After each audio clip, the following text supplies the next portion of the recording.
Одоо энэ хүний хөгжлийн бодлогын хэрэгжилт нь 94.1% гээд гарсан ирнэ. Энэ 5 хүртэлх насны хүүхдийн эндэгдлэн зорилт төснөөсөө давсан байна. Тэгээд одоо хэрэгжилт нь ийм өндөр хувьтай байхад яагаад хүний аймнаас эрүүл мэндтэй холбоотой энэ индикаторууд нь ухарсан үзүүлэлттэй байгаа юм бэ? Бид энэ ажил хийсэн гэж тагнахыг үр дүн гэх юм уу? Эсвэл амьд явах баталгааг үр дүн гэх юм уу те? За дараагийн асуулт энэ боловсролын салбарын хэрэгжилт нь 98% гэсэн байна. Гэхдээ одоо энэ сургууль цэцэрлэгийн хүртээмж анги дүүргэлтийн бодит асуудал нь шийдэгдсэн юм уу те? Энэхүү өндөр хувь нь зөвхөн барилга барьсан тоон тулгуурлаж байгаа мó эсвэл сургалтын чанарт гарсан акцийг хэмжээд байгаа мó? Энд нэг хариулт өгөөч. Нэг. За Мөнхбаатар төлөөлөгчийн асуултанд хариулъя. Цагтаараа нэг дууруулагчтай бодлоо.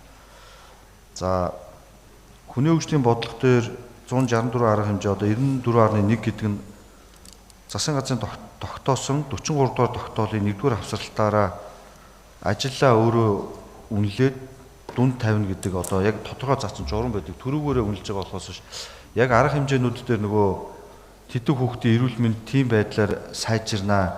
Эсвэл агаарын бохирдол дээр тэдэн утаа буурнаа гэдэг ч юм уу тэр хэмжилтээр нь хэмжих биш. Арга хэмжээгээ төлөвлөгдсөн арга хэмжээ хийгдүүл хуульж ингэж явдаг ийм журмаар бол үнэлэгдэж явж байгаа. Гэхдээ Мөнхбаатар төлөөлөгч хэлж байгаа бол зөв.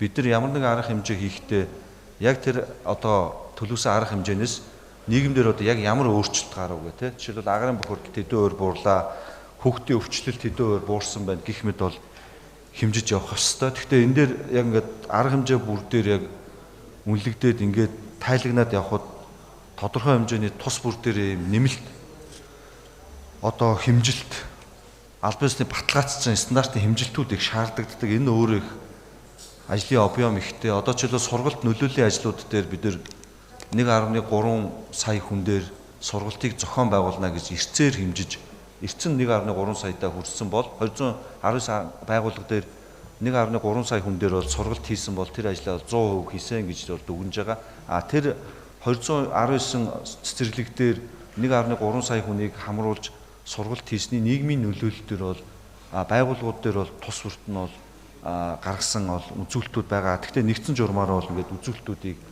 одоо нэгдсэн юм тайлан дээр бол бас тавиад авах юм боломжгүй. Зарим салбарт бол тэр нь бол бас нөгөө тодорхой хэмжээний стандартын багаж хэрэгсэл аргачлалаар баталгаажих боломжгүй байдаг учраас бол засгийн газрын тогтоол дээр заасан журмаар бол ажиллаа бол ингэж 0-100% гүйцэтгэлтэйгээр бол үнэлдэг энэ аргачлалаар ингээд хэрэгжиж явж байгаа. За баярлалаа. Орчин нөгөө менежментийн эцэг гэдэг Питер Дракер тэр үний нэг зарчим байдаг шүү дээ. Хэмжиж чадахгүй бол удирдах чадахгүй гэж. Тэгэхээр манай энэ үнэлгээний систем ч өөрөө хоцрогчод байгаа юм шүү. Бид нар одоо энэ хяналт шинжилгээнийхээ аргачлалыг нэг эргэж харах цаг нь болсон юм шүү дээ.